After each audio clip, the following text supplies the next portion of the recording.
Are you concerned about this rise of somewhat nationalistic leadership around the world, like in Turkey, in Brazil, in China, in the United States, arguably? Well, take Brazil. Who in the hell would like Brazil? It's a great climate and a great country, but they're screwing it up to fairly well. You mean the new leader or just what's happened previously? What's happened generally. Yeah. Okay.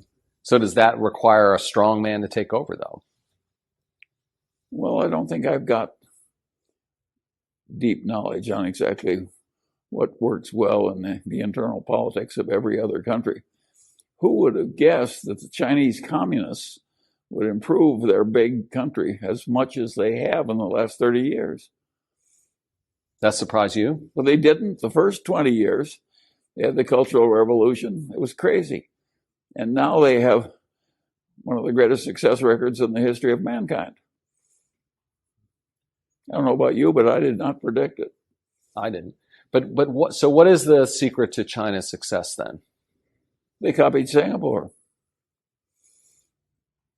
Which you is, remember, the communist leader said, I don't care if the cat is black or white, I care whether it catches mice. And they copied a very wonderful, famous Chinese man in Singapore. And lo and behold, they found the right Chinese leadership outside of China, which amuses me. Now, he was Chinese. But look at the way it worked. In the whole history of the world, no nation that big has ever advanced that fast.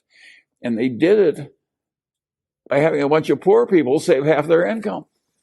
They did not use the wealth of the rich world to get ahead. They used the savings of poor people.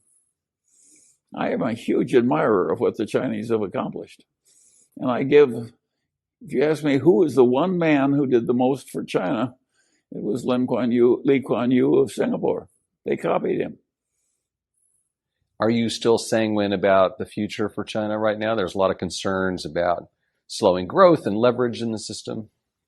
I'm quite optimistic. They've been succeeding for a long time. Sure, they have ups and downs, and they make mistakes as well as good decisions. But if you average them out, the Chinese are getting ahead. They're not moving backward. What do you think the economic relationship between China and the United States looks like, say, 2 years from now? Well, if both sides have any sense, they will